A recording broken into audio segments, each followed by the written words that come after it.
جس کو زبان روکنا آ گیا، اللہ کی قسم فرشتے بھی اس کی پرواز نہیں پکڑ سکے۔ فرشتے، یہ جہاز اور یہ راکٹ تو بڑی چھوٹی چیز ہے، فرشتے بھی اس کی رفتار کو نہیں پکڑ سکیں گے جس کو زبان پہ قابو آ گیا۔ اور یہ بچیوں سے خاص طور پہ کہتا ہوں کہ چپ رہنا سیکھ کے جاؤ۔ میں درد سے کہہ رہا ہوں، میرے ملک میں سسرال ظالم ہے، سخت ہے، بد اخلاق ہے۔ میرے نبی نے مدینے والوں کی تعریف کی، مدینے والوں کی، مدینے کے صحابہ کی اور مدینے کی فیملیز کی تعریف کرتے فرمایا کہ یہ میرے مدینے والے ساتھی ایسے ایسے عالی شان ہیں۔ کس بات پہ عالی شان ہیں؟ کہ تہجد بہت پڑھتے ہیں، نفل بہت پڑھتے ہیں، جہاد بہت کرتے ہیں، تبلیغ بہت کرتے ہیں، ذکر بہت کرتے ہیں، تلاوت بہت کرتے ہیں۔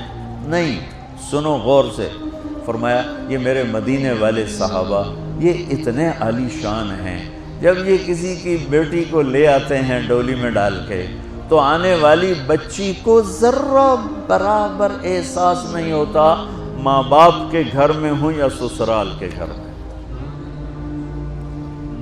اور میں بچوں درد سے کہہ رہا ہوں، میرے دیس کا سسرال بہت سنگ دل ہے، بہت سخت ہے، شریعت کا پتہ نہیں ہے۔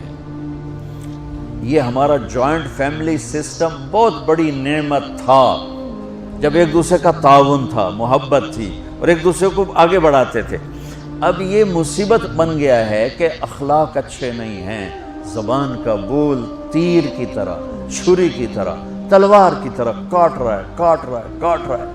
اس لیے شریعت نے یہ اجازت دی ہے کہ شادی کے بعد اگر مجھے گنجائش ہے تو میں اپنی بیوی کو الگ رکھوں، تاکہ ہم 2 کا کلیش اور 10 کا کلیش، بڑا فرق، 2 کے کلیش کو حل کرنا آسان ہے اور 10 کے کلیش کو حل کرنا مشکل ہو جاتا ہے۔ اور خواہ مخواہ کے کلیشز جو زندگی برباد کر دیتے ہیں۔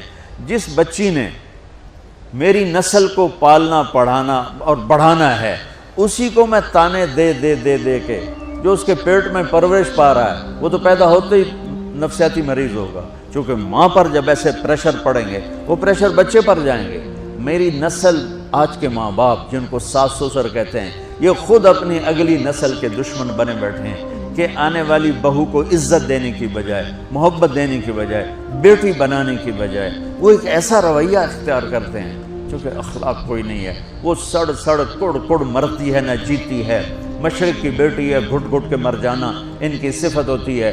تو وہ جو پیٹ میں بچہ پروان چڑھ رہا ہوتا ہے وہ پیدائشی نفسیاتی مریض بن کے پیدا ہو رہا ہوتا ہے کہ ماں کی ساری ٹینشن وہ اس کے اندر جا رہی ہوتی۔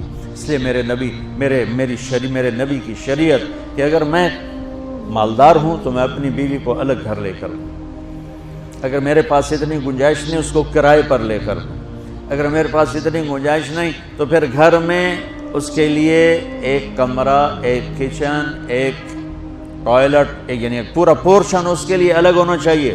وہ بیڈ روم اسی کا ہو، اس میں کوئی اور نہ ہے، وہ کچن اسی کا، اس میں اور کوئی نہ ہے، اس کا واش روم اسی کا، اس میں اور کوئی نہ ہے۔ اگر اتنی بھی ہمت نہیں ہے تو پھر تسبیح پڑھو تے روزے رکھو، شادی نہ کرو، کسی دی بیٹی نو برباد نہ کرو، کسی دی بیٹی نو برباد نہ کرو بھئی وہ پئی دھکے کھاوے۔ اگر تم اتنا نہیں کر سکتے ہو تو پھر مسیح تے چاہ جاؤ، اعتکاف وچ بیٹھ جاؤ۔